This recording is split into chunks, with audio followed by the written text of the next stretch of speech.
Welcome to MHI, Marxist-Humanist. Start that again. Welcome to Marxist-Humanist Initiative's third panel of the Left Forum this year. The name of the panel is Can Marx's Humanist Philosophy of Emancipation Assist the Resistance and Other Battles Against Trumpism? If so, how? I want to introduce our speakers in a moment. I want to say a brief word about MHI before I begin by way of introducing our Perspectives pamphlet of 2018. It's called Resisting Trumpist Reaction and Left Accommodation. It's a discussion of the resistance to Trumpism in the U.S. and how we can relate to it as Marxist-Humanists, and also discussing some of the dangers of left accommodation and left populism. There are several things I think are remarkable about the pamphlet. One is that it's a collective project that was worked on by the entire organization over the course of many months, with many people submitting, everyone submitting drafts of things and collectively working through issues together. And I think that's a good reflection on what MHI wants to do with theory, to take theory seriously and to see it as a collective responsibility of people to do theory, specifically to further the ideas of Marx, Marxist-Humanism, and specifically as developed by Raya Dunioskaya. We have a mailing list, which maybe everyone here is already on, and we have this pamphlet for sale. It's also, you can read it online and buy it online. It's $5, and we have a lot of pamphlets over here people can check out. Speaking today, also, for those of you who are going to be still in New York, this coming Wednesday, we're having a public meeting at 6 o'clock on Wednesday. That's down in the Village, is that right? Yes. Andrew Kleinman will be speaking, as will Ravi Bali. You say Bali or Bali? Bali. Bali. I'm from the Midwest, so I don't know how they say it over there. From Yorkshire. Speaking this afternoon, Mike Adola will be speaking. Well, you can read your paper titles. Our second speaker will be Andrew Kleinman. Our third will be Ravi Bali, and our and our last will be Andrew Clark. Do we need to read bios? Let's just jump right into things, unless you want bios read out. No, it's okay. Yeah. But people should read their titles out. Yeah, people should read their titles out. Yeah. We're all talking about Marxist-Humanist philosophy of emancipation. Yeah. I'll read the title of the panel again. We're going to be speaking about answering the question: Can Marx's humanist philosophy of emancipation assist the resistance and other battles against Trumpism? If so, how? So, Mike, why don't you take it away? Sure. Thanks, Brendan. I'm going to be talking on, well, it's not so much a paper as maybe a collection of quotes and ideas from other people cobbled together, and hopefully it has some coherence. Some commentary by me, but mostly that of others, including people on this panel. What's your title? Title is It Can't Wait Until After the Revolution, Women and Students' Movements for Self-Emancipation. Okay. In their perspectives for 2018, MHI characterizes the resistance as a, quote, permanent state of revolt across the U.S. that underlies the movement's firm and indefatigable commitment to get rid of Trump, not to reform him.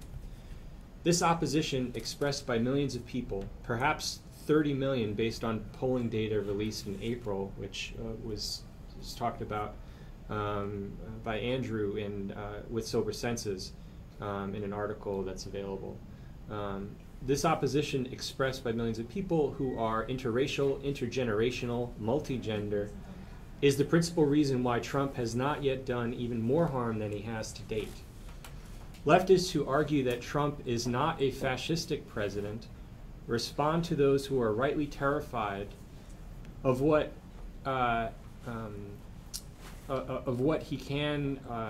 he has done and what's already happened and what he can do, with glib reassurance that there is really nothing out of the ordinary to fear. And that we will be saying the same thing about the next Republican president. as MHI's perspective says, quote, despite everything that has already taken place during Trump's presidency, it may still seem to some that we are caught up in or whipping up hysteria. It is true that there has not been a sweeping crackdown against leftists yet. This can give rise to the illusion that the left is safe under this presidency, even if the undocumented people of color and other minorities are not. However, in light of many warnings that scream out at us, the relative absence of repression to date actually means only that the contradictions have not reached the point where Trump feels threatened enough, or conversely thinks his hold on power is secure enough to mount a full-scale strike against civil rights and liberties. We note that continues on, we note that a great many Jews in Nazi Germany initially poo-pooed warnings about the dangers of Hitler's regime. Those who have criticized MHI for our critical defense of liberal democracy do so from a privileged position. They are not black people being shot by cops, the immigrants being deported, or other collateral damage that this so-called left considers an acceptable price to pay for Trumpism's challenge to the neoliberal status quo.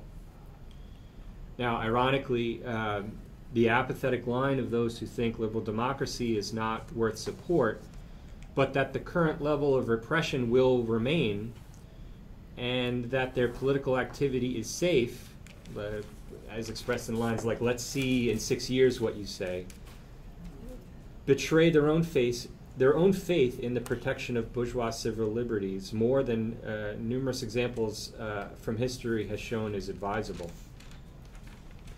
They are precisely the ones who denigrate or dismiss the importance of the resistance because they feel it follows a line set by the Democrats.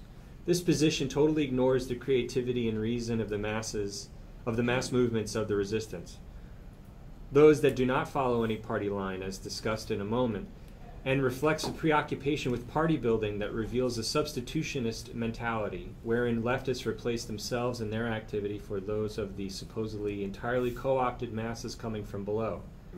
These vanguardists who miss that no vanguard is fixed for all time, as Raya Dunevskaya wrote, should instead reorient themselves in an effort to meet the innovative self-activity in these movements, not with a party to take them over and stifle their creativity, but instead to assist in developing a philosophy of liberation. Dunevskaya wrote in her essay, Women as Thinkers and Revolutionaries, that, quote, Marx helped organize women's movements, not only for better wages, but totally different conditions of labor, not only for the right to vote, but for full freedom.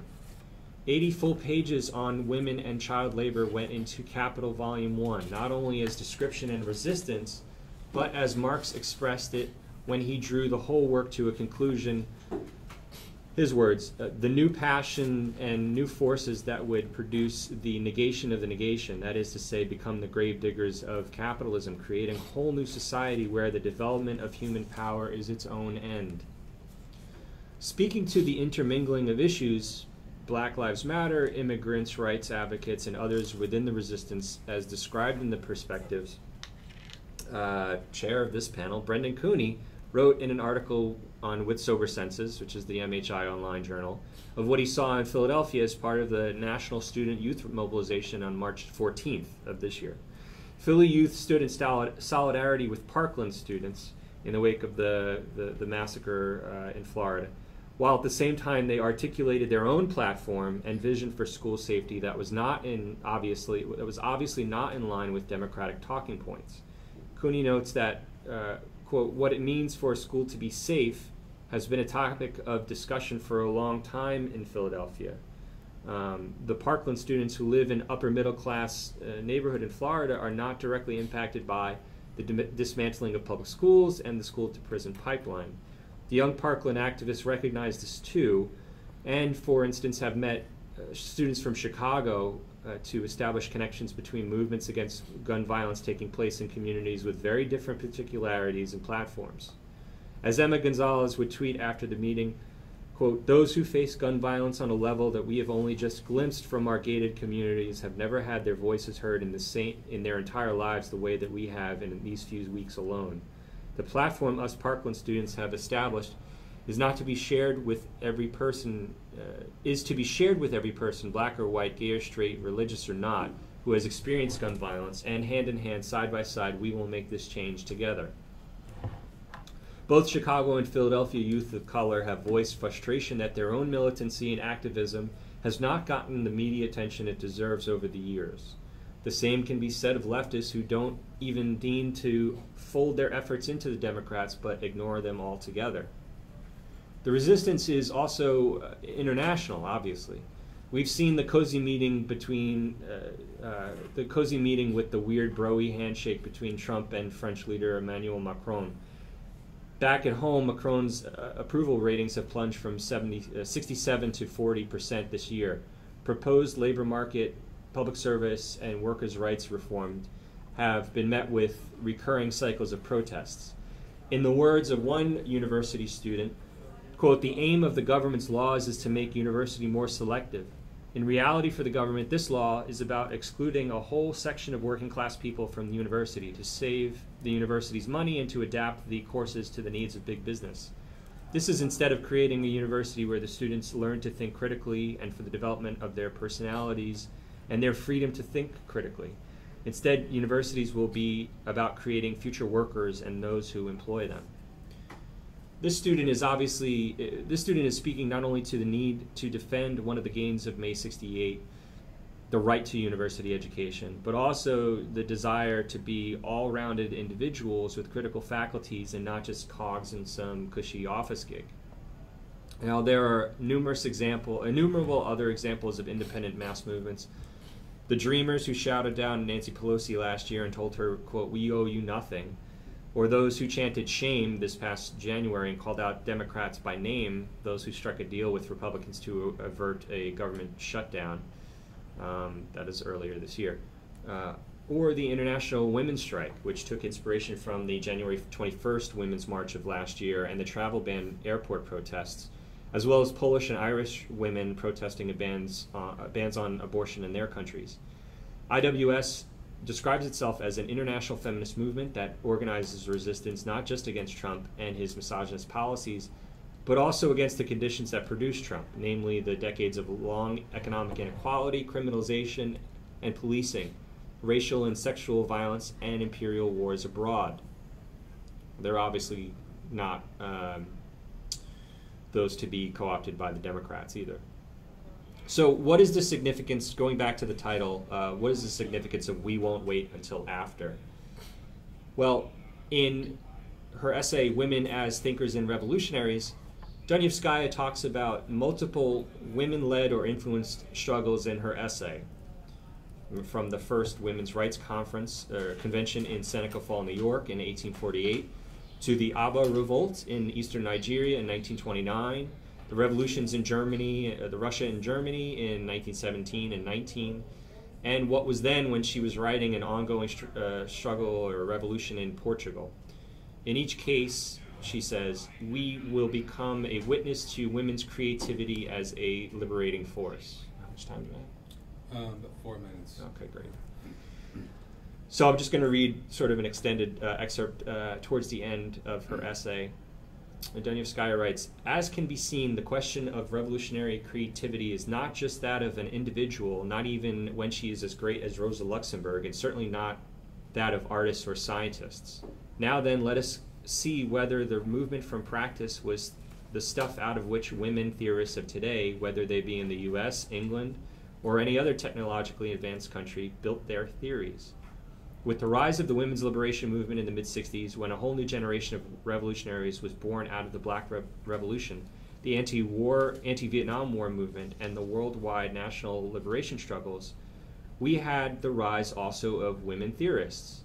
The new in the struggles in the mid-1960s, when it came to the women's liberation movement, was the women's refusal to wait for the day after the revolution for their total freedom. They refused to narrow their struggles to fight for equal wages, or for that matter, any other economic demands.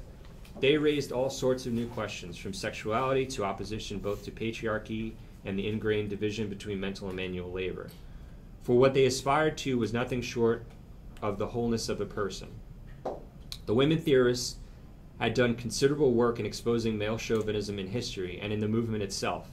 It was certainly of the essence to make such relatively undiscussable subjects as sexuality discussable, not a la Freud, but against Freud.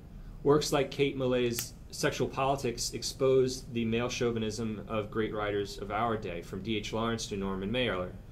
Others took issue with all forms of patriarchy. The weak point was that none of them were in any serious way relating to working class women, their activities, their thoughts, their aspirations. One exception was Sheila Rothbaum's Women, Resistance, and Revolution. In dealing with 300 years of women's struggles, in concentrating on labor struggles and revolutions, and openly espousing socialism, and in bringing in the question of male chauvinism not as something only capitalistic, but very much pervasive within the movement itself, she, Rothbaum, focused on the validity of an independent women's movement. Unfortunately, so preoccupied was she with the new that she never dug deeply into philosophic roots, nor so much as mentioned one of the greatest revolutionary theoreticians, Rosa Luxemburg. Whatever the reason, whether it was because Rosa didn't write voluminously on the women's question, or Rosa Luxemburg's works and activities are not, to her mind, relevant to today's women's tasks, or whatever, she thereby denigrated women's revolutionary role. Indeed, flying in the face of history, she writes as if all revolutions were male-defined. This only leads her to a vanguardist conclusion that women, even when doing nothing short of initiating a great revolution that toppled Tsarism, lacked consciousness. This is still one other form of considering women backward. In a word, no matter how consciously one favors an independent women's movement, one doesn't really consider them capable of getting there unless led by a vanguard party. Vanguardism, elitism, cannot but impede the women's liberation movement of today from working out a new relationship of spontaneity to organization, theory to practice, philosophy to revolution. It is but one more form of separating thinking from doing, especially as it relates to women as thinkers and revolutionaries. I'll conclude there. Can I just say that the essay of Raya Donevskaya that Mike is quoting is on our website. If you go to our website that you have there, our publication is where all the recent stuff is, but there's a page of archives, and it's chronological, and you'll see this pamphlet. Which pamphlet is it? Women as Thinkers in Revolution? Working Women for Freedom. That was our first women's liberation pamphlet, and the year is 1976. Sounds right, yeah. So you'll see the whole essay and her critique of Roboth. Okay, thank you, Michael. Our next speaker will be Andrew Kleiman. Thank you. You can read your title, right? My title is Permanent Resistance to Trumpism and Marx's Philosophy of Revolution in Permanence. I'm trying to bring theory and practice together here. The anti-Trump resistance is without doubt the greatest progressive mass movement in my experience. My experience began back in 1971 when I helped lead a walkout from high school to protest Nixon's escalation of the Vietnam War. Notable features of the resistance include at least the following 5 things. 1, size. This is a mass movement that is truly a mass movement. 4 to 5 million people spontaneously erupted to protest Trump and Trumpism in women's marches the day after his inauguration. I think everybody knows that. And on the basis of survey data, I recently estimated that about 30 million Americans have engaged in active resistance against Trump and manifestations of Trumpism, like trying to gut health care, during the past 2 years. 2, total opposition. From the start, the resistance has opposed Trumpism in its totality. Because we understand the extraordinary dangers of Trump and Trumpism, we took the unprecedented action of rising up against this president, this government, on its very first day, in opposition not just to some specific policy or specific action, but in opposition to Trump and Trumpism themselves. 3, independent character. The resistance is not controlled by, nor is it a project of, any particular party or organization. There are certainly a lot of Democrats in it, but it is not controlled by the Democratic Party. 4, it's been pressuring Democrats from the left. Mike covered that pretty well. There's really, I'll just say one thing. The pressuring Democrats from the left has been part of the resistance from the start. For example, already in January 2017, Trump's second week in office, a What the Fuck Chuck demonstration demanded that Senate Minority Leader Chuck Schumer, quote, strengthen his resistance and fight the horrible policies coming out of the Trump administration. No appeasement, no deal making, no collaboration. We need powerful resistance, close quote. Furthermore, the resistance has increasingly come to oppose actions of the Democrats, above all their failure to stand firm to save DACA. Ezra Levin, co-founder of Indivisible, the main umbrella resistance organization, called that, quote, morally reprehensible and political malpractice, close quote. 5, permanent resistance. That's the thing I want to focus on most here, the staying power of the resistance. Early on, there were a lot of concerns that people would get tired and discouraged and that the resistance would quickly burn out. But it has shown itself to be a movement of permanent resistance. What's that mean? Continuing, uninterrupted resistance to Trumpism. So one issue I want to address is whether this permanent resistance can blossom into revolution in permanence. That term revolution in permanence, or permanent revolution, was used by Karl Marx to characterize a process that begins by fighting the immediate enemy, but instead of stopping there, continues without interruption until the revolutionary process culminates with complete freedom for every individual. The perspective of revolution and permanence has often been construed narrowly as a specific position that Marx took with respect to the political situation in Germany after the defeat of the 1848 revolution. But Raya-Dunayevskaya, founder of the philosophy of Marxist-Humanism, regarded it as crucial to Marx's whole philosophy. She called Marx, quote, the philosopher of permanent revolution. To better understand what's philosophical about this, it helps to begin with the key principle of Marx's philosophy, the struggle for freedom, conceived as, quote, the development of human powers as an end in itself. Okay, in that formulation, there's no separation between means and ends.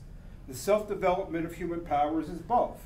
It's the end, the goal, and it's the means, the process by which the goal is realized. The development of human powers is the road to the full development of human powers. Okay, and to realize this perspective of the development of human powers as an end in itself, what is all important is ensuring that this process continue in permanence. That is, without being halted along the way and without regressing. And that, in turn, requires ceaselessly battling all forces and all ideologies that would impede or sidetrack the self-development of humanity. Now, of course, Marx stood for working class revolution and for ending capitalism. Okay, I know that. But these things weren't in a separate compartment from the development of human powers as an end in itself. They helped to make it concrete. In other words, Marx didn't want the working class to become a new ruling class, and he didn't want a mere change in who owns property or redistribution of income. He understood the goal of the social revolution to be a higher form of society in which there are no social classes and thus no ruling class, and in which, quote, the full and free development of every individual forms the ruling principle, close quote. And Marx politically concretized this philosophy even further. The differences between his political perspective and those that are prevalent on the left today are striking. The overall orientation of the anti-neoliberal left can be called left first. And you might have heard Ann speak about this yesterday. That orientation has as its primary concern building the left and winning victories, elections, campaigns, adherence, power for itself. Accordingly, it regards common people as a constituency to win over in its quest for political power. And it seemingly has no compunction about winning them over by meeting them where they are at. Thus, it offers an alternative version of populism that, it hopes, the authoritarian white nationalist base that supports Trump will find appealing. In contrast, Marx stood for independent, emancipatory, internationalist self-activity of the working class. Let me try to break that down. First, independent self-activity. Marx championed what he called the independent movement of the workers. And that's a direct consequence of his focus on the self-development of each individual as means as well as the end. No one can free someone else. Freedom requires independence. And Marx meant independent and movement of the workers literally. He wasn't referring to an organization or party that claims to represent workers or their interests. That's not what he meant by a workers' party or an independent movement. Next, emancipatory. Marx supported the workers' independent movement as a necessary means to overcome class society. The movement was not an end in itself, and he certainly didn't regard it as a means to further the interests of the left. Internationalist. Marx recognized the importance of solidarity across national borders. He also staunchly opposed all forms of nationalism that strengthened working people's identification with the ruling classes of their nation, since that identification is antithetical to the working people's independent, emancipatory self-activity. Largely because of his concern for the liberation of workers from identifying with their ruling classes and for international solidarity, Marx supported victory for the North in the U.S. Civil War and Irish independence from English rule. In his view, ending slavery in the U.S. and English rule over Ireland were not only good for blacks and Irish people, they were good for white Americans, even in the South, working people and English working people as well. By weakening their identification with their ruling classes and eliminating privileges that kept them from solidarizing with black and Irish workers, abolition of slavery and English rule would help put the white and English working people on the path of independent self-activity aimed at overcoming class society.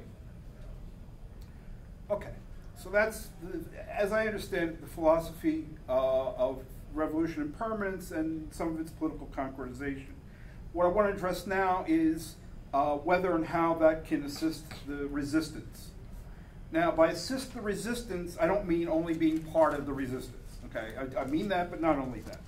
And I certainly don't mean preaching to the resistance to adopt our aims instead of its own aims, or trying to lead it or control it. What I mean is that this philosophy can help us recognize the liberatory, emancipatory potential of the resistance, and far more importantly, it can help fight against ideas and forces that stand in the way of the resistance realizing, making real its revolutionary potential. It's totally wrong in my view to preach to the resistance, as much of the anti-neoliberal left likes to do, that it's not enough to be, it's not good enough to be against Trump. We must be for something, by which they mean before their social democratic nostrums.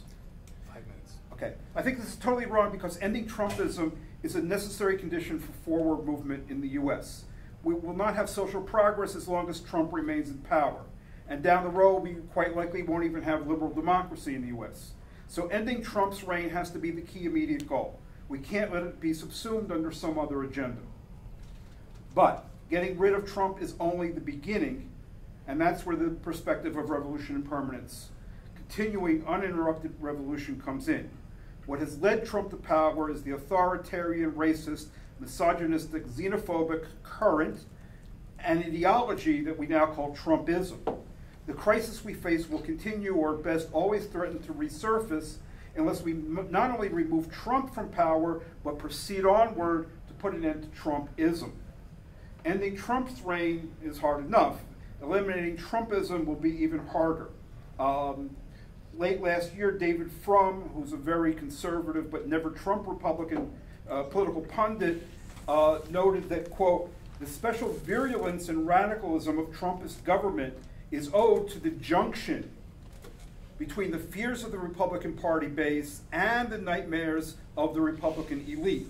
From the overthrow of the Second French Republic in 1851 to the military coups in Latin America in the 1960s and 70s, established democracies are most often toppled by their haves, not their have-nots. It's the fear that the poor might pillage the rich that turns the rich against popular government. In other words, in order to protect its wealth from a saying, a substantial segment of the U.S. capitalist class has decided to turn against liberal democracy and whip up proto-fascism. If he's right, then ending Trumpism will require not only getting rid of Trump, but big and protracted struggles after that as well. So the perspective of revolution and permanence is not a matter of telling the resistance to subordinate itself to some alien agenda or to replace its actual goals with a different goal of ours. It's a matter of fully realizing the resistance's own goals. It's anti-Trumpist. We didn't make that up. Okay. The resistance's own goals can only be fully realized when Trumpism, not Trump alone, is eliminated. So in summary, here's how I think Marx's philosophy of revolution can assist the resistance. First, this philosophy warns us to be wary of false friends and fair-weather friends who would impede the forward movement or divert it from realizing its goal, whether this be the Democratic Party leadership or the anti-neoliberal left, or whoever. Second, this philosophy emphasizes that it's crucial for movements like the resistance to remain independent. Its organizations and leadership have to be independent of the Democrats.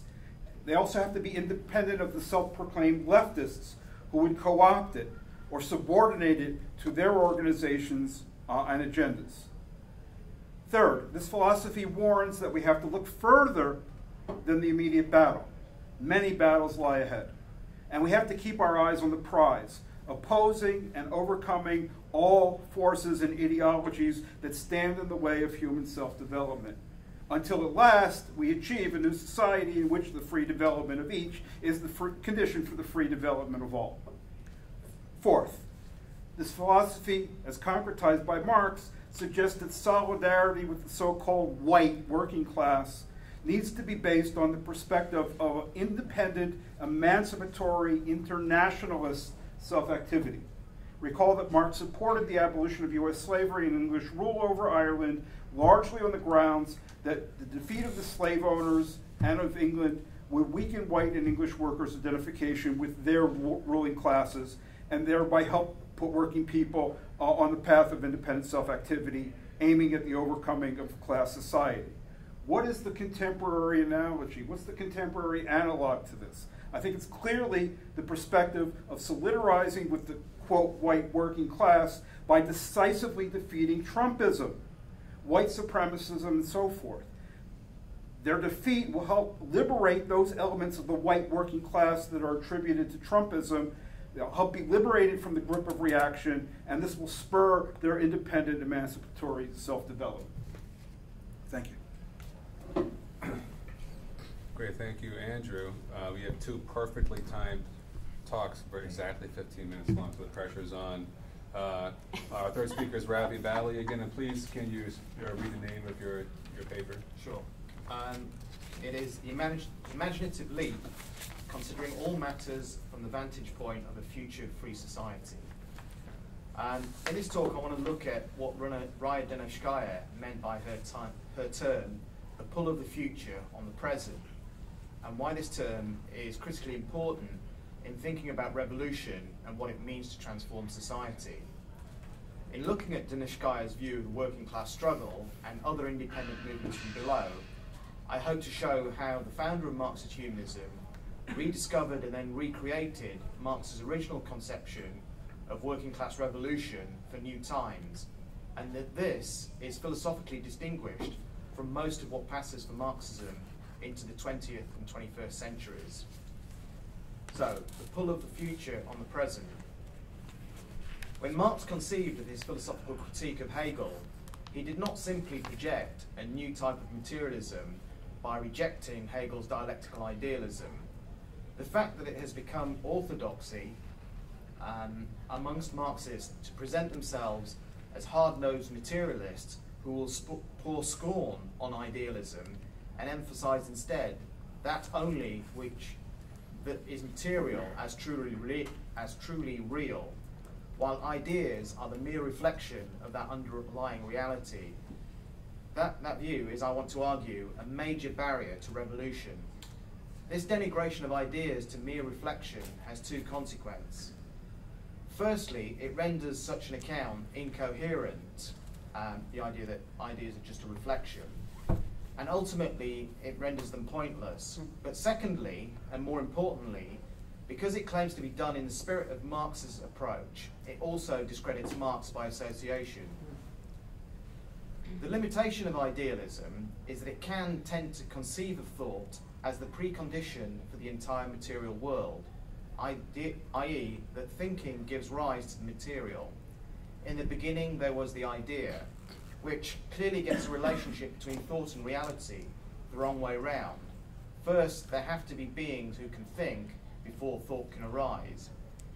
However, if you flip this and narrowly suggest that being and thought are mutually excluding realms, then you can misread Marx's line in the German ideology that it is not social thought that determines social being, but rather social being that determines social thought. It is possible to take an interpretation of that is material reductionist, which Marx most certainly was not. Marx saw his conception not as either idealism or materialism, but the overcoming of the limitations of both in what he called a thoroughgoing naturalism or humanism. The point Marx is making about social being is not dealing with the whole of existence as a question of metaphysics, i.e. what is the underlying nature of all reality, but a more limited question of human development, how we change through our history, which necessarily involves the issue of our minds and what we think. Unlike Hegel, who inspired him, Marx felt no need to give an ultimate account of the origins of the world. What Marx was interested in was the historical aspect of Hegel's developmental schema as a way of trying to explain human history.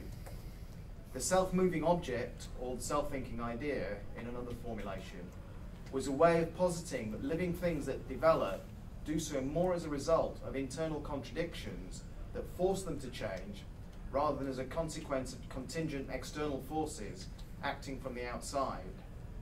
In Hegel, this is a teleological idea of something working through various stages until it eventually finds stability in its final form through overcoming its internal contradictions.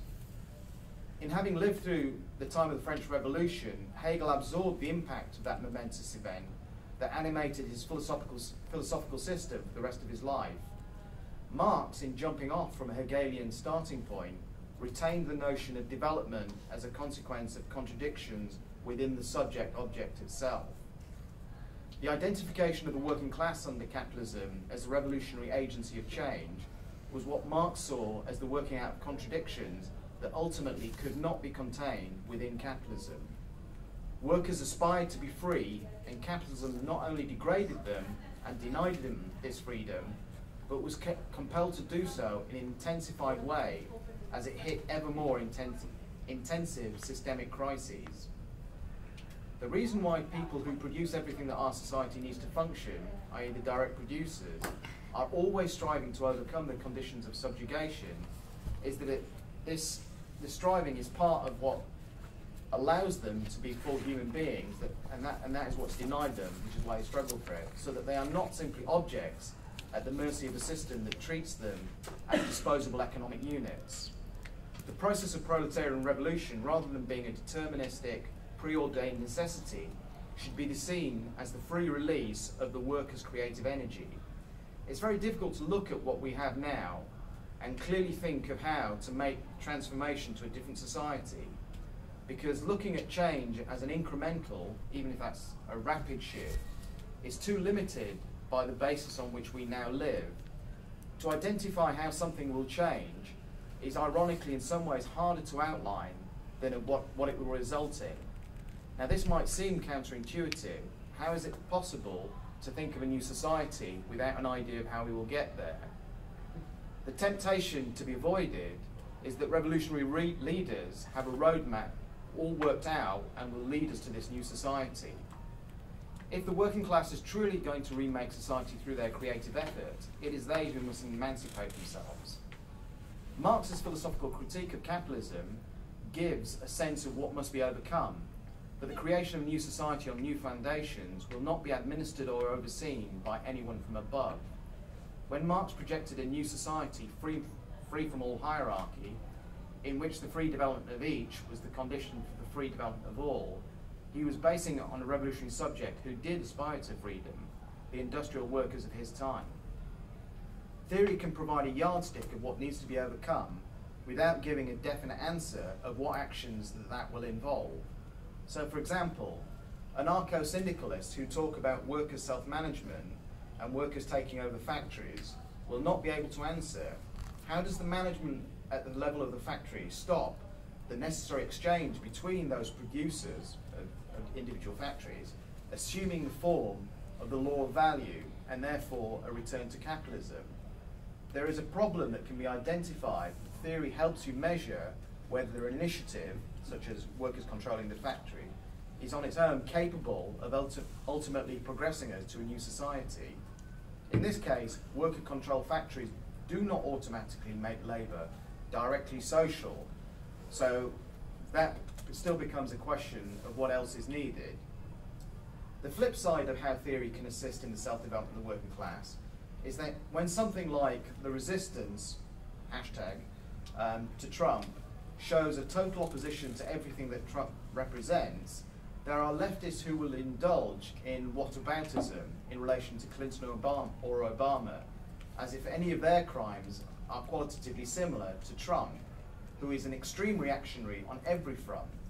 Trump's racism, xenophobia, misogyny, casual militarism, authoritarianism, and blatant disregard for the truth are of a different order to anything recent Democrats or former Republicans have represented. And those in the resistance instinctively understand this. But because it's not rooted in a process of thoroughly working through all of its implications as a theoretical and intellectual position, it is as yet undeveloped and has the potential to be diverted. So when left apologists for Trump say to the resistance, are you going to give Clinton or Obama a free pass when they did similar things to Trump, even if they weren't quite as extreme as Trump? These apologists for Trump are not being super radical, but they are being diversionary. They are making a false equivalence between Trump and his electoral opponents. It is a coherent position to be anti-racist and anti-militarist and call for a tactical vote against Trump by saying that we can vote for the Democrats in order to stop him. However, it does not work the other way around. You cannot oppose the racism and militarism of the Democrats by calling a vote for someone who's even more extreme on these things. That is a nonsensical position. Workers or anybody else who experience the alienating nature of capitalism can and do adopt ideas that are not in their interest. It does not mean that they are a lost cause when they do adopt such really bad ideas. Trumpism is an example of such an alien ideology. Such workers who adopt Trumpism are not a lost cause, but when there are working people who wholeheartedly reject Trumpism, it is their aspirations that form the basis for what must be strengthened and developed. The working people who provide everything that is necessary for our existence on this planet generally do so under conditions of resentment and discontent. Those workers, and it's primarily but not exclusively manual workers, already see how wasteful and irrational a system based on making things to the requirements of their managers and bosses can be. I work in construction as an electrician and know that the hoarding of materials on a building site, the workarounds that are necessitated by something not being in place when it should be in place, the enforced idleness when materials don't show up to be able to do your job, and then the intensification of work when they finally do show up in order to catch up with a deadline, are all the consequences of a system run for profit rather than need. And workers recognize this. Workers recognize this. And everybody sees how wasteful and irrational such an organization of work is. Some even recognize that this is not the fault of incompetent management, but goes to something more fundamental. In fact, they recognize that the more effective the manager is, the more intensively they are made to work. The pull of the future on the present is an anticipation that it's possible to do things in a different way and to be able to organise work and life on a different basis. Workers express this sentiment in different ways all the time. It is necessary to be attuned to what they mean when they do so, because it will not be done in the language generally associated with the revolution. Workers rarely discuss their condition of work and life in terms of transforming the form or the relations of production, but they do frequently talk about the impossibility of meeting their management's demands and the unfairness of how they are treated, which makes resentment and rebellion never far from the surface of their thoughts.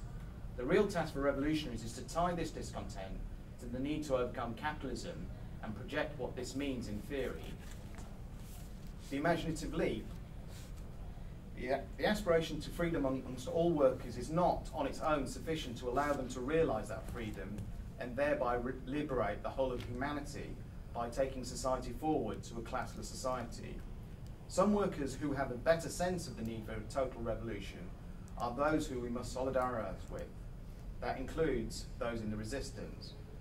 To consistently be able to keep their own self-liberation in the forefront of their thoughts requires a contribution from revolutionary theory. The system of capitalism with its hierarchies is not mentally overcome by simply wishing it to be and then acting on this.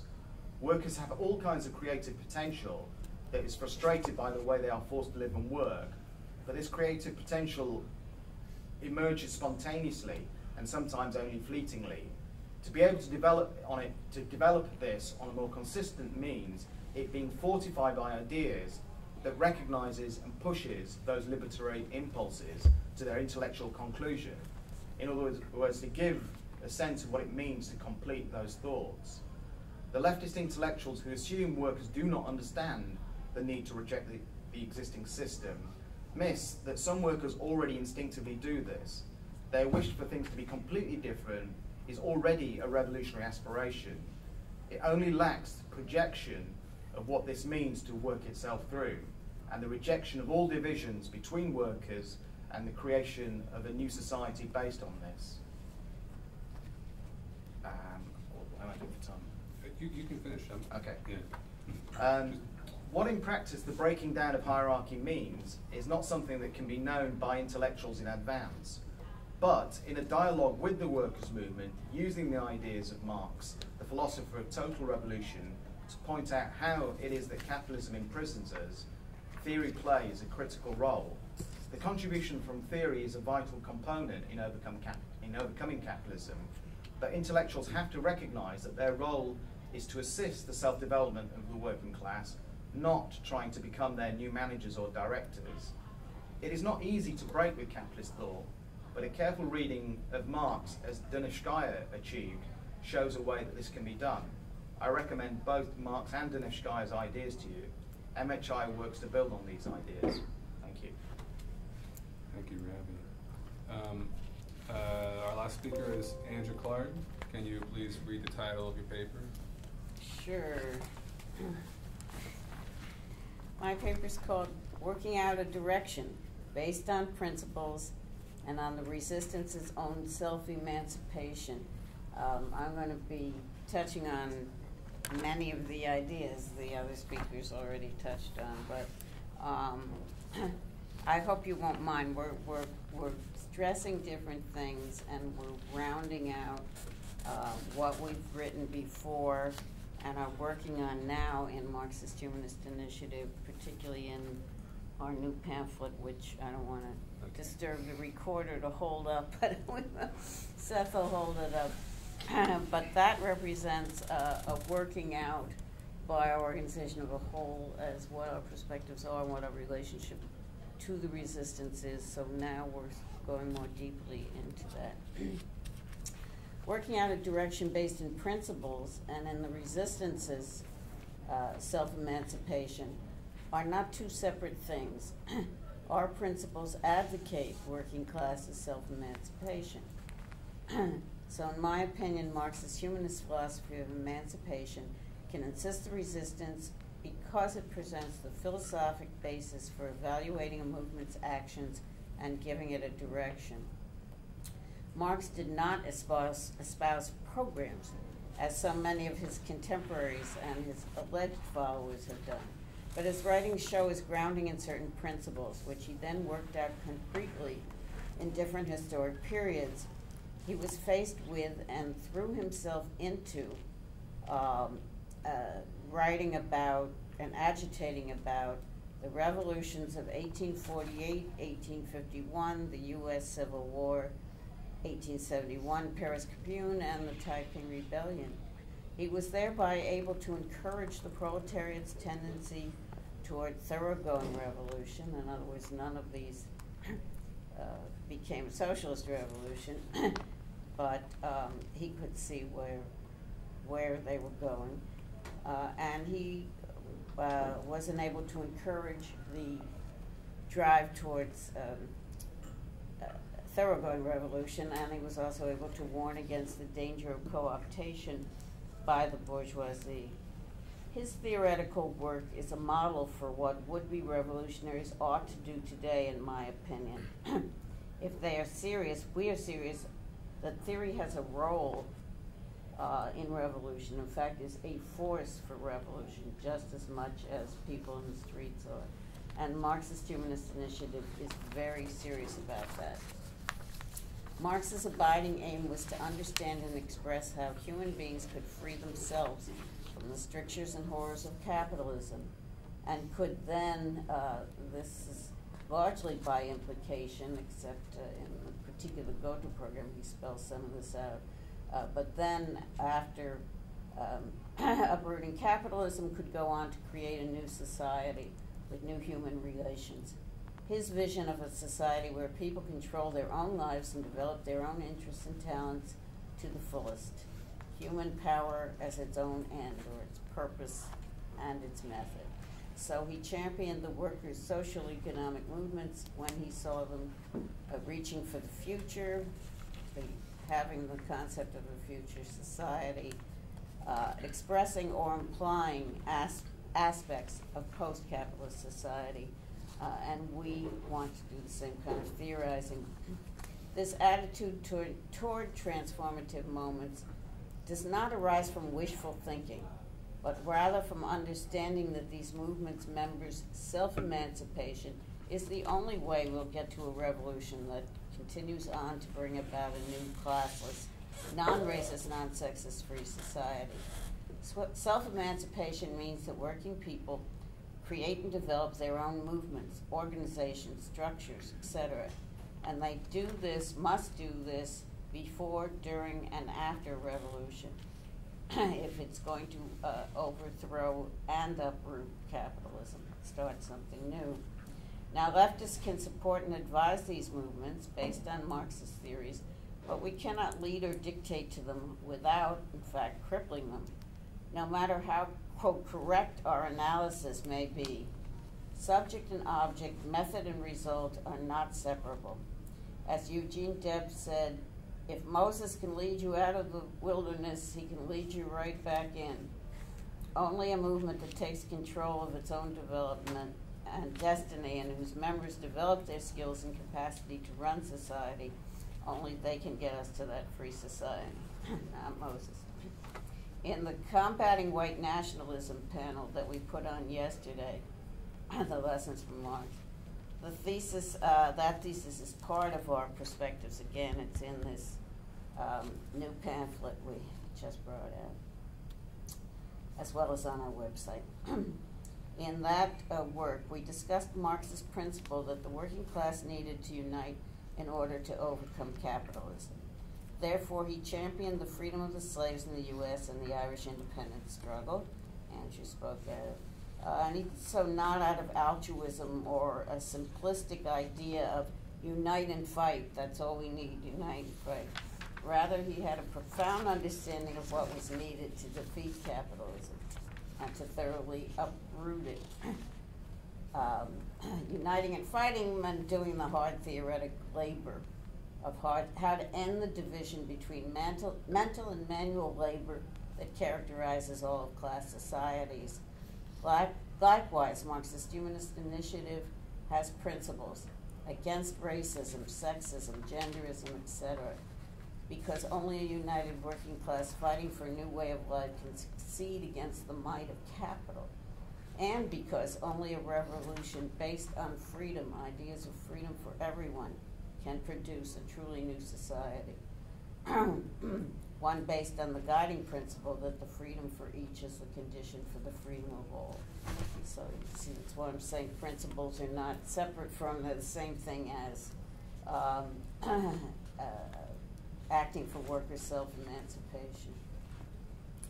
MHI put out its principles in our Constitution, which is around here, so here it is. Principles and bylaws is what we call our Constitution. And you can read for yourself the things we say we stand for and we support, and a little bit about why this is, just got that over there, I think, yeah. This is $1 or it's free if you buy something else. But I'm just here going into the question of principles and what they are. Like Marx, our principles are not abstract or idealist or do-gooder. Everybody should, be for everybody's freedom in the abstract. They are the sum and the substance of the road to revolution, one that continues on to a new society. So in my title, Working Out a Direction Based on Principles and the Resistance is Self-Emancipation. These are not two separate things. The principles arise from the concept of self-emancipation. The principle is the necessity that workers, women, black and brown people, LGBTQ movements, and others emancipate themselves. Self-development as a movement for freedom entails the self-development of the individuals in it and the organization or movement as a whole, and paves the way for working out how to reorganize society on different foundations and principles from this horrible society. Now you notice I have said nothing about the left needing to bring a program or plan to the resistance. Doing that is how to stifle grassroots movements' own development by subsuming them to another's purposes and designs. What the left should bring to the resistance is ideas by or derived from Marx. Such ideas were elaborated by the American philosopher, others have mentioned, Donevskaya, who examined the revolutions and movements of the 20th century and the 19th. We should share ideas about the process of liberation, such as the need to begin from the onset, to practice breaking down the division between leaders and masses, the division between workers and intellectuals, thinkers and doers. In that way, the revolution will contain the seeds for building a new society. We need to bring to the resistance the idea of the necessity to thoroughly defeat racism, sexism, xenophobia, genderism, Trumpism, and fascism, and all the other bases for hate in the world, and we need to defeat them now. The reason is not to make a bigger movement as an end in itself, nor to make troops for some vanguard or elite party or organization to lead.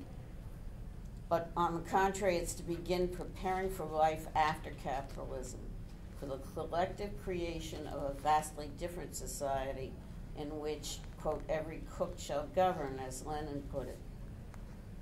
In other words, every worker will participate in governing.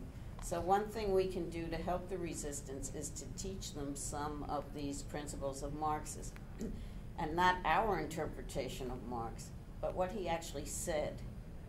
Especially, I would point people to read Marx's 1844 economic philosophic manuscripts and think about their concretization in his work Capital. In 1844, his philosophy is abstract, but he introduces to the world all kinds of beautiful concepts about freedom. The root of mankind is the individual. One cannot counterpose the society to the individual. Alienation derives from the separation of mental and manual labor in each person, the worker's separation from their own minds and from control over the means of production. And in response, the workers strive to become whole human beings. And much more. I couldn't how much time do I have? In Capital, Marx shows us how capital actually functions in production and its effect on the whole society. So we see not the ideals that he had in 1844, we see what's going on now that's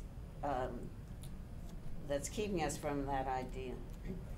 And understanding capitalism could help the resistance to discuss what do we need to change in order to change the nature of this society to a non-capitalist one. So you see the difference between not having a program, not saying here's what we have to do, but figuring out what it is we have to change, what we have to get rid of in this society so that we can start working out how to run a free society.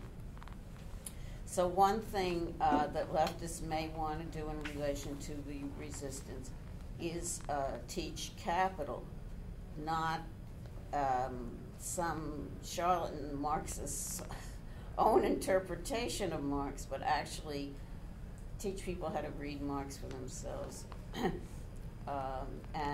to learn from him.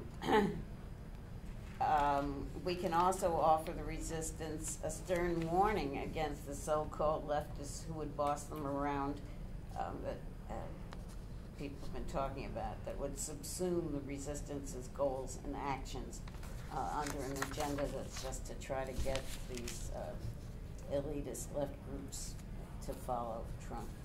And we can discuss how the resistance, by its nature, rejects the elitist left's theory of the backwardness of the masses. That's a very old left and unfortunately new left theory too, that the workers have to be led step by step. They don't have the brains to figure out what to do. And that's something that we've discussed a lot actually here in prior left forums. You can see our videos on our website and elsewhere. And this should be discussed with the resistance to help them fend off that section of the so-called left from stifling their movements and trying to impose those groups' plans on the freedom movement. If the resistance own theorists and spokespeople move away from the principle of the movement's independent self-development, they risk doing harm to their own movements. We can help to spread the movement's principles by talking about these things and making sure there is, we project total opposition to white nationalism in all forms and all forms of gender discrimination and project full freedom for every individual. We can support the resistance's rejection of the old left theory of the backwardness of the masses. They impliedly reject because they're going forward and speaking for themselves. We want to support and engage the freedom movements in the development of theory as well as what they're doing in the street. But we think the development of theory is essential and part of the workers and women's and everybody's preparation for their own self-emancipation. In short, we want to engage the resistance in the fullest possible discussions of theory, so both theorists and activists can contribute to the two-way road between theory and practice. A small example of our practice, Marxist-Humanist Initiatives practice. This is just something that's possible to do. I was trying to think of something concrete to suggest. At some of the women's protests, we've seen the sign, "The future is female." Have you seen that? Future is female. What does this mean? Does anybody know what it means? No. I don't either, and I've been in the women's movement for 40 years or more or something. So unless these women are Amazons, they don't mean to eliminate men and have a future without men. What they mean, I think, probably is to turn women's principles, which are good principles, into the principles of a new society. But I would like to get women to write about and discuss this and other ideas that are circulating in the resistance in the women's movement. And the pages of our web journal are open for such theorizing and discussion. So again, that's something that we, outside of the, well, we're in the resistance demonstrating, but something more we can bring is a forum for them to discuss these kinds of questions.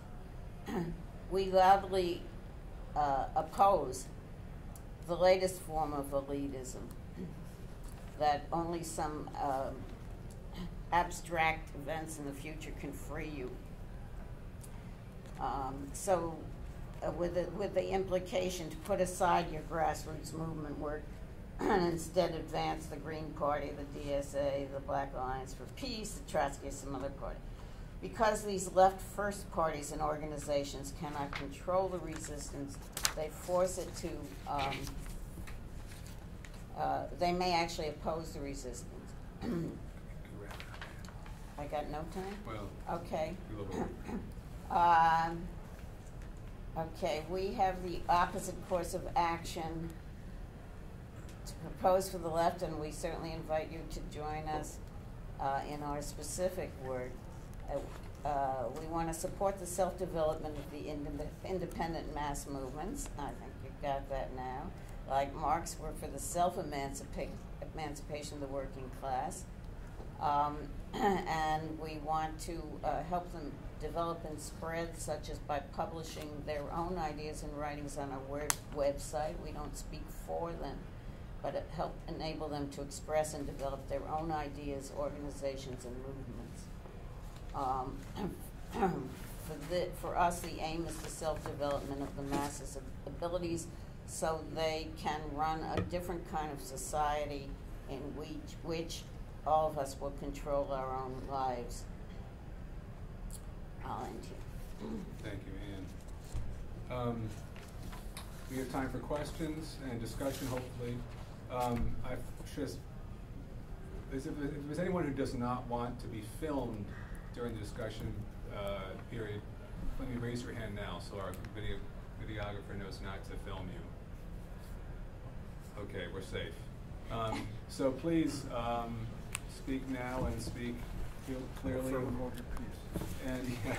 And well, hopefully we can hear from everybody since it's a small crowd. Feel free to ask a question or make a comment. You can have 2 or 3 minutes, and we'll take a few questions or comments, and then we'll get responses from the panel. Bill Weinberg's not here.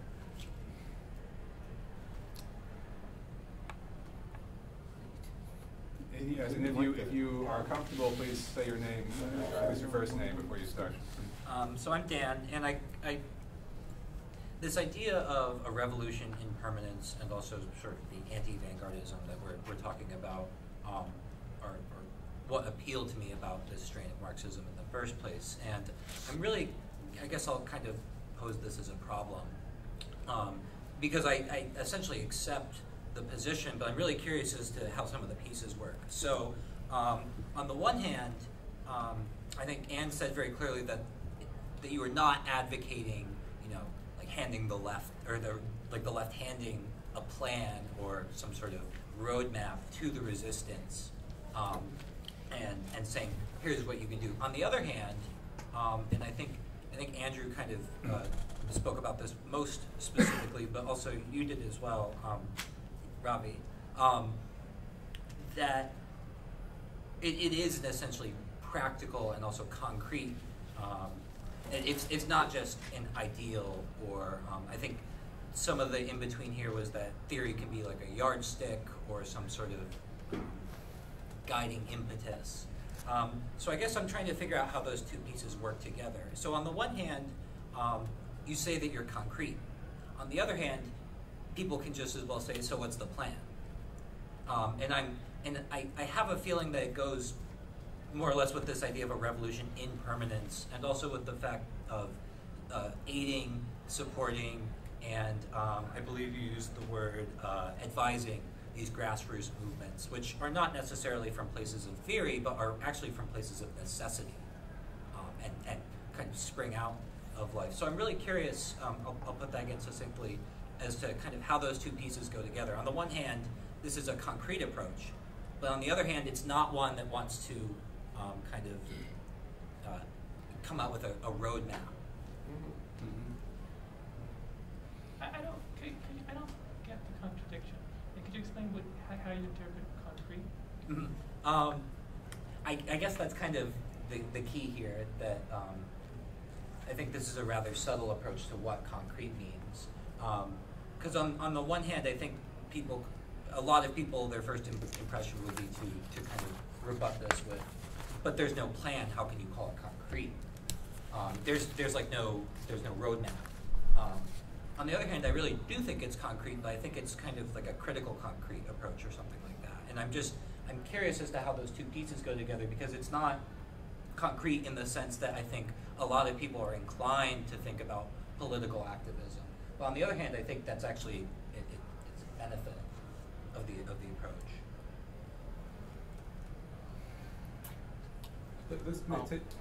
We take like maybe one other, or maybe we should just.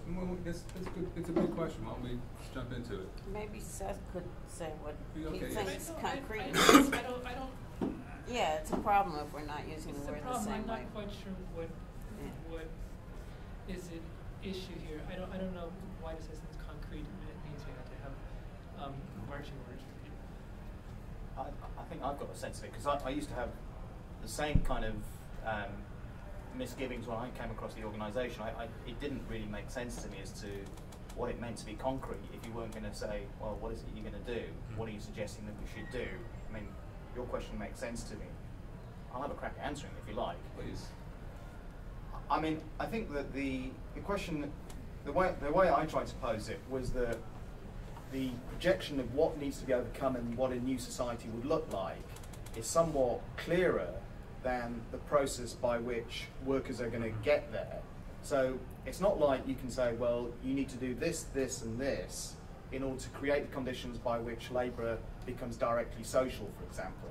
So the alienated character of a commodity society in which individuals exchange their products on the market and labour is indirectly social, that is a condition that in a future society we have to overcome.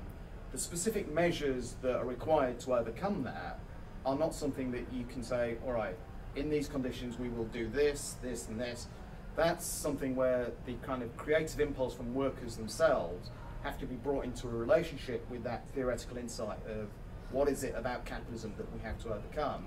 And so it is a creative dialogue. It's not something that you have fully mapped out as a this, this, this, this.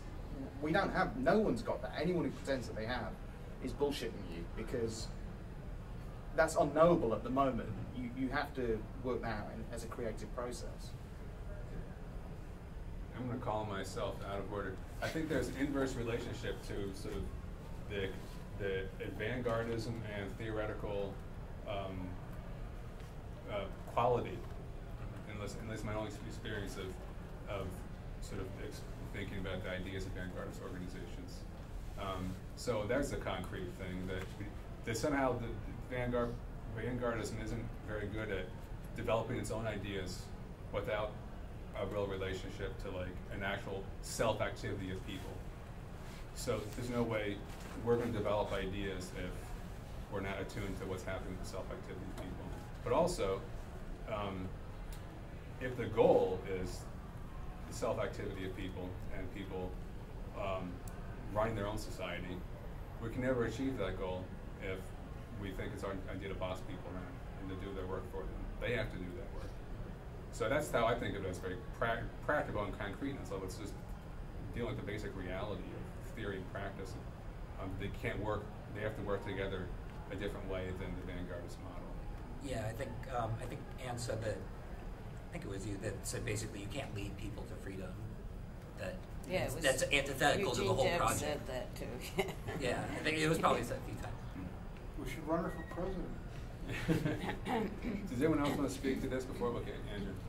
Yeah, abstract and concrete, objective and subjective are two of the pairs of oppositions that I find least helpful, because they're actually contextual and relational, and not in and of themselves. You know, you say bread, and going into,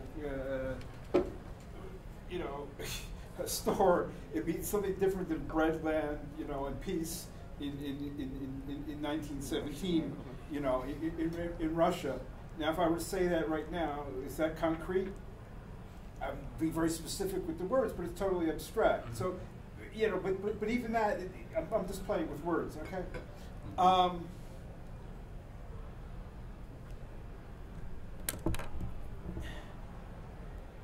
I'm all for being abstract. I'm not for leaving things abstract, but you have to have abstraction. So abstraction is not bad. I'm talking about philosophy of revolution and permanence. It's an abstraction. It's got to be concretized, but you don't want to give up the abstraction, in my view. Because once you have something that's the concrete that's unmoored, in a way that's abstract. But I hate playing with these words like that. So the point is, we don't have, I think I've said this, we don't have a plan, we don't have a program, because that's not our approach to politics, because we're not there to lead. We're for the self-development of human beings, and we can be very specific about what we're going to do and what we want people to do. We are, okay? We say, the resistance has got to fight all attempts to co-opt it, and all attempts to tell it what to do. And, before the election, in August of 2016, we said, oh my God, these so-called leftists who are, sucking up to Trump and normalizing Trump before, he was elected. We said, we can't have this. These people have to be driven out of the left. The left has to stand for freedom for all human beings, once again. Okay, so we're saying something very definite that should be done, that we want to take part in. Could that be even more specific? Yeah. Does it need to be more specific at this point? Well, I tell you, I would wish it were, but if people aren't even responding to that, what do? Regale them with 18 particulars? No, we got to get people to respond to that and to be part of that struggle to make the left really a force for human freedom again. And you would use the word realize this too. Realize what? To make real. To make real what? Struggle for human freedom. Yeah. Oh yeah, sure. Even that, I kind of hesitate there, because I just kind of was struck by there's only one way to really, it's kind of weird to talk about realizing something by itself, and I was just yes, in the back. Sorry, my name's Natalie. I just Natalie? Natalie.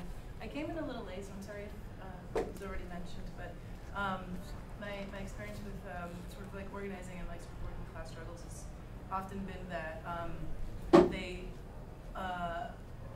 people are very comfortable with taking feedback from people that they know and that are within their circles.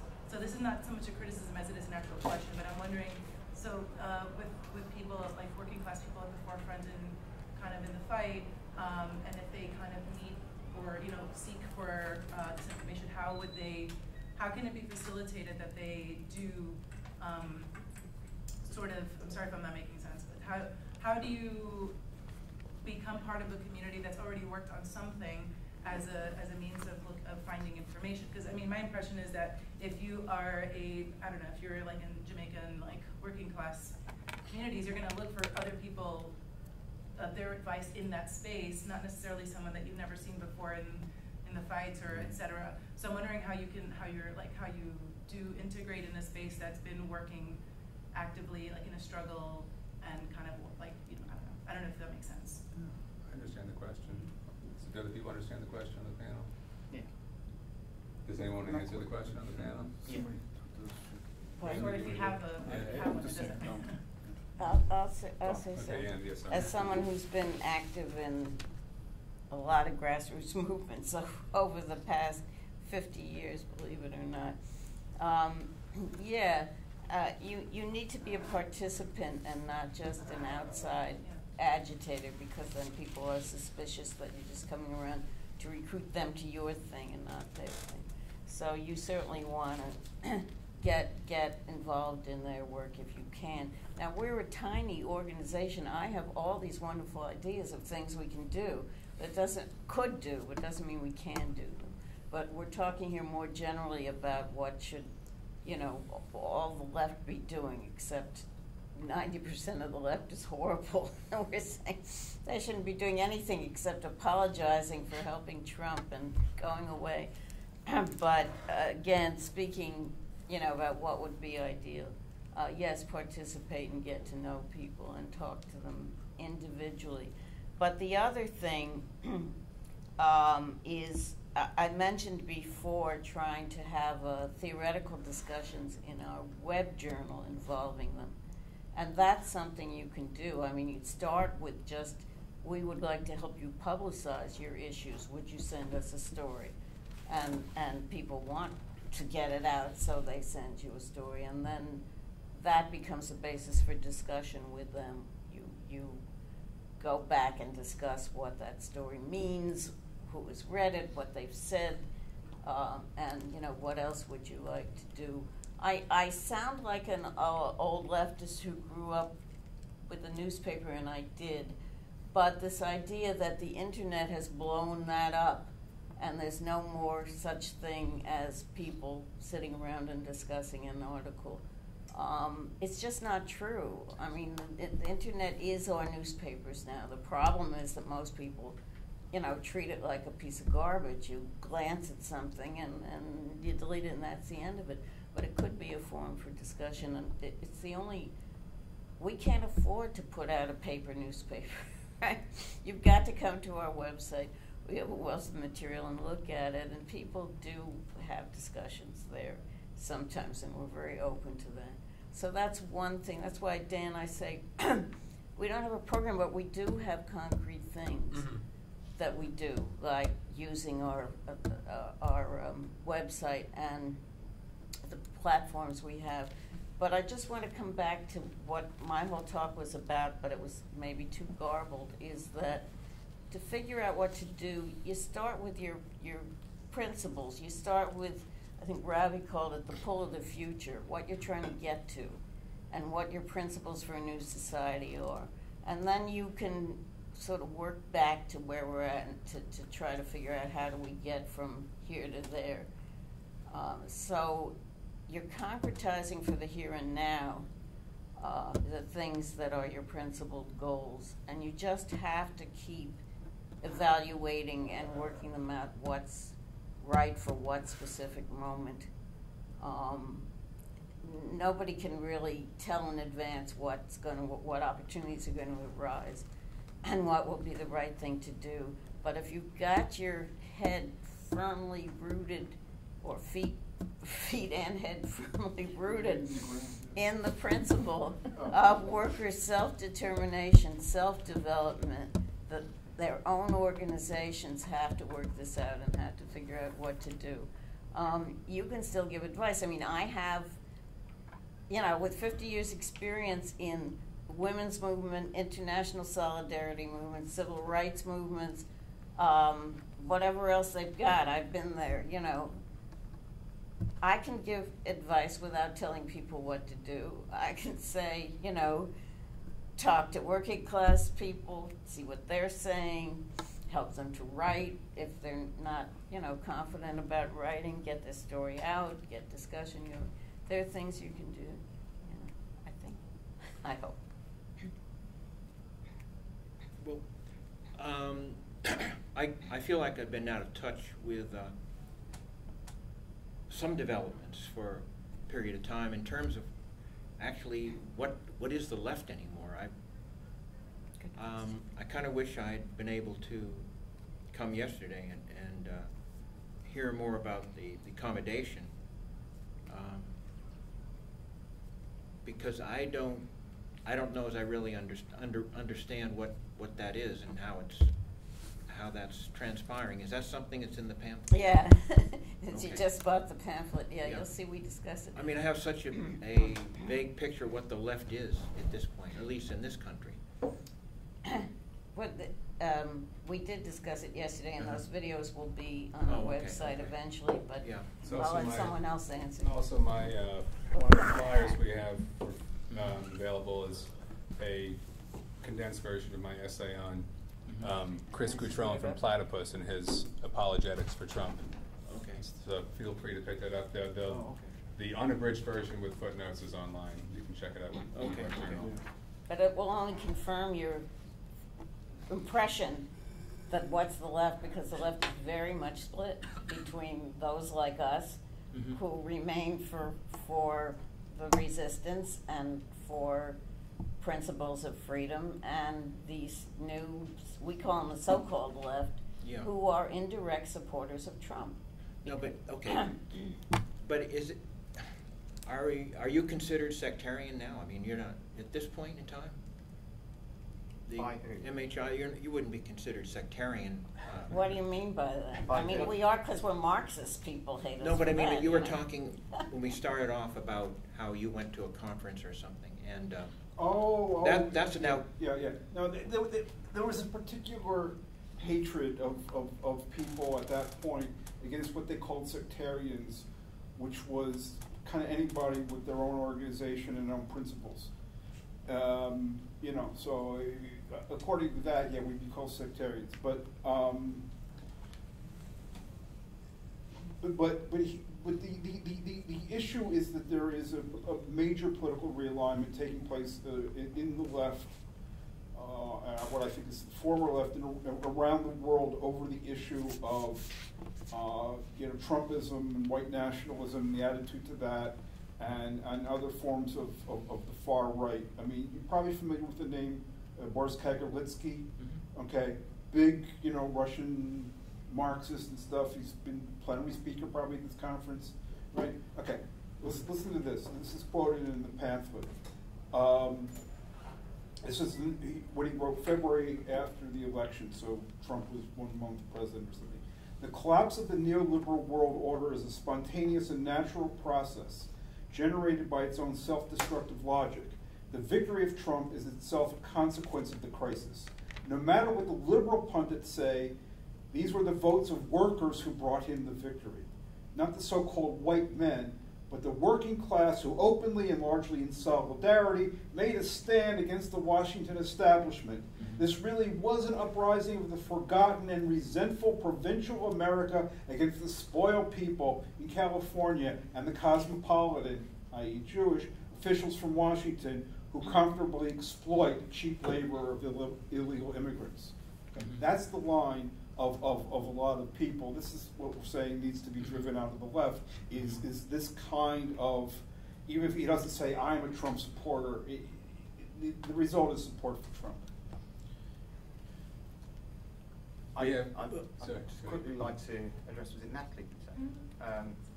Your question, because I think that it's one of those things where the more seriously people take the struggle for creating something different and to overcome what we have, then they'll see the importance of the ideas necessary to get us to where we need to be. And in those conditions, it's like you will look around for things that make more sense of what's going on than the things you hear directly amongst the audience that you are familiar with. So when I came across MHI 3 or 4 years ago, I was a former vanguardist who just thought, well, I like their crisis theory. I think it's brilliant, and it explains things in a way that I hadn't really thought of before. But as to the rest of it, nah, not my cup of tea. And I was arguing with them for ages, but it's that kind of patience of seeing the ideas presented to you and drawing out the kind of consequences of what you think is the right way to approach things, and saying, all right, draw that to its conclusion. Where does that take you? Have a look at what we're saying. Where does that and you just think, fuck, yeah, okay, it makes sense. And that kind of clarity and that ability to work things out and see where an idea takes you and what the consequences of it are, people respond to that. They do. And when it makes sense to you, then you go, yeah, okay, I'm convinced. And I think that's true even if you feel more comfortable with an audience you know and who've got ideas kind of that you are comfortable with. At a certain point, when you know that they don't make sense of the world anymore, you look around for something that does, and in those conditions, you will look for people who are not necessarily the same as you. In fact, that becomes a little bit of a merit that it's not what you're familiar with, and you have to consider it because your own stuff doesn't make sense anymore. And that realignment that Andrew's talking about, people will be asking themselves, is this really what we represent now? Are we really saying that in order to shake up, like the Democratic Party or whatever, we are prepared to back Trump? And the people who are saying that and whose organizations are doing that, you know, they're potentially the audience that we want to say, okay, what are you going to do about it? We have, I think, 5 minutes left, so. 10. Oh, we end at 10 till, I'm sorry. We have 10 minutes left, so there's plenty of time for. I hope you'll sign our mailing list before you leave. Oh, wait, sorry, what? Will you sign our mailing list? Oh, I think I before you did leave? before. Yeah. Pardon, you He did? did. Yeah, yeah, thank you. The rest of you.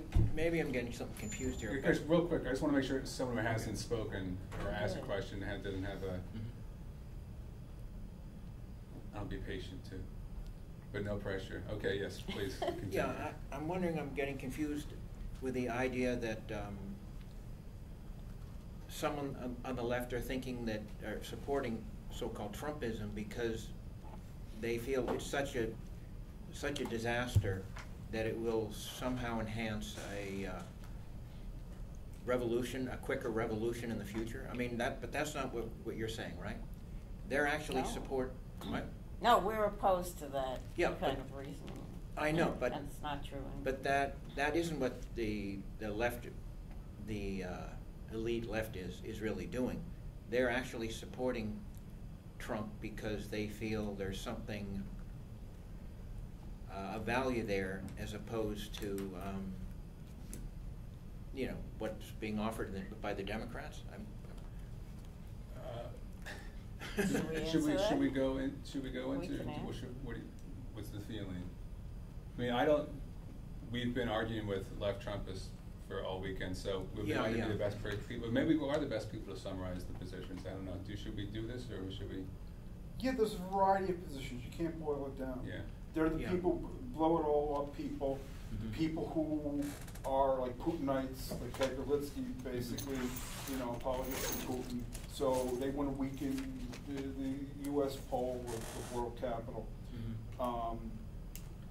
There's the anti-neoliberal left, which That's the biggest has one. grown up or fighting neoliberalism, that thinks neoliberalism is the ultimate evil and not capitalism. And they, for whatever reason, think that Trump is a repudiation of neoliberalism. Okay. That connection has not been clear. Why that is, it's not the case. You know, I don't know why they make that case.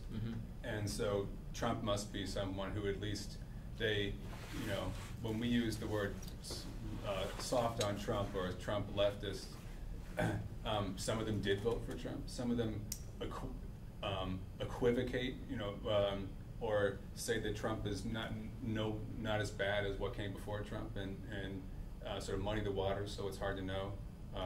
Or try to sort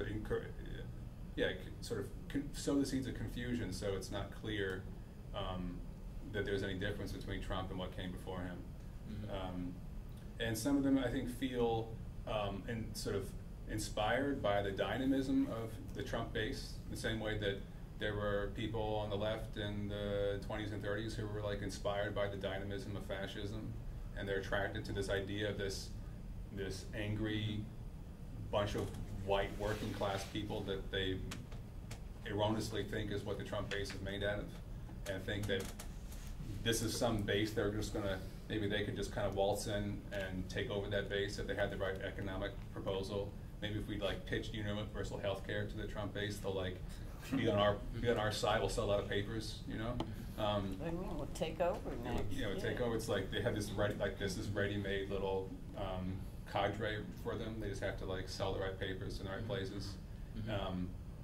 There's a thing that mix of lots of those things, and the degree of the apologetics is sort of, you know, it varies. But you know, we were debating people yesterday. Chris Cutrone said I voted for Trump. So even when I didn't agree with his policies. He said, he says, I don't support Trump, even though I've been apologizing him for 2 years. But I did vote for him, you know. So anyway, someone else was going to. Yeah, one says in the in the program, in the program, one variant of soft on Trump. Perspective. The perspective. We don't have programs. Our 16-point. Yeah. One variant of soft on Trump leftism stems from the attitude that one should practice politics that make one feel good without regard to its effect. Such people righteously refuse to vote in a way that would have maximized the likelihood of Trump's defeat, even in swing states that can and did decide the presidency.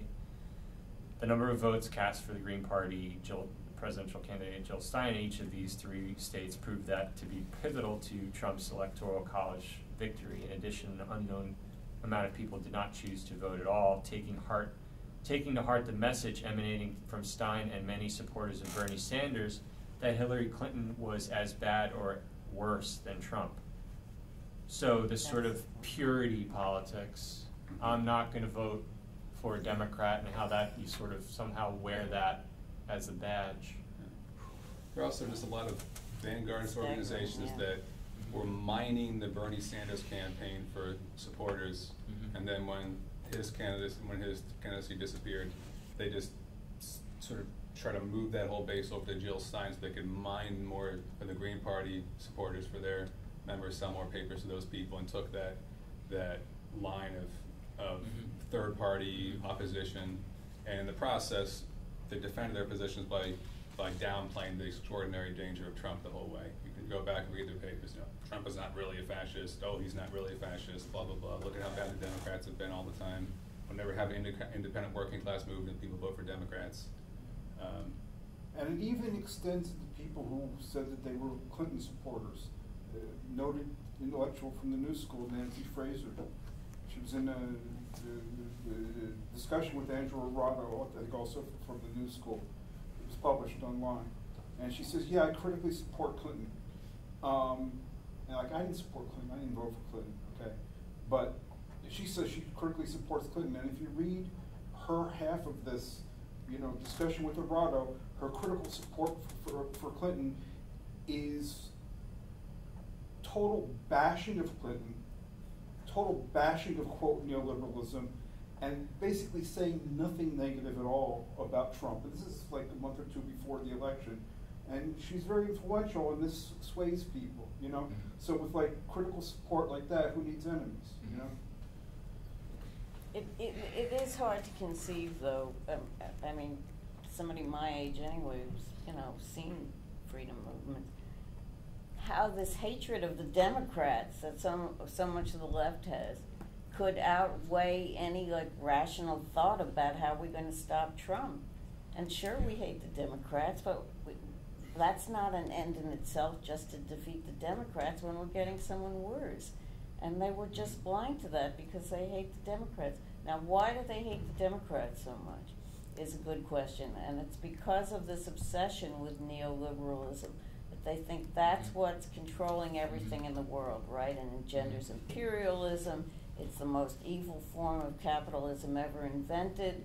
But they don't talk about capitalism. They talk about this particular manifestation of capitalism in the last 50 years or whatever it is in the neoliberal form. That's not the problem. The problem is capitalism. But I think it's mostly leftists who long ago gave up Marxism, and they're looking for a way not to talk about capitalism, not to talk about the need for thoroughgoing revolution that actually changes the society. So they were just looking for a more capitalism they like a little better, and they're very mad at Clinton because she was a big imperialist right hand of the U.S. and the Clintons, own Haiti and do everything terrible to that poor country. But it's not rational to say that they're as bad as or worse than Trump. We didn't have to have him in power to see what he was going to do. He told us beforehand. And he's done every damn thing he promised to do, or tried. The courts have stopped him, and the resistance has stopped him from doing worse. But, we can't expect anything to get better until we get rid of him and the Trumpism. Well, now we are almost at time, but I wonder if anyone on the panel has a last thought that they want to share. I don't know if you have time to go down the line, but... No, I said... we can also Let's see the end with that, because that was very well said, Anne. Maybe the audience wants a last word. Okay. I don't know. I just, Sorry, I Mike. just want to say, I mean, that strikes me as true, and I've had that thought before. It just seems like the most virulent whataboutism comes from social democrats who think that they could do it better and that they're close, close to power. And yeah, And these people who hate Democrats, you know, were working in the primary to elect Democrat.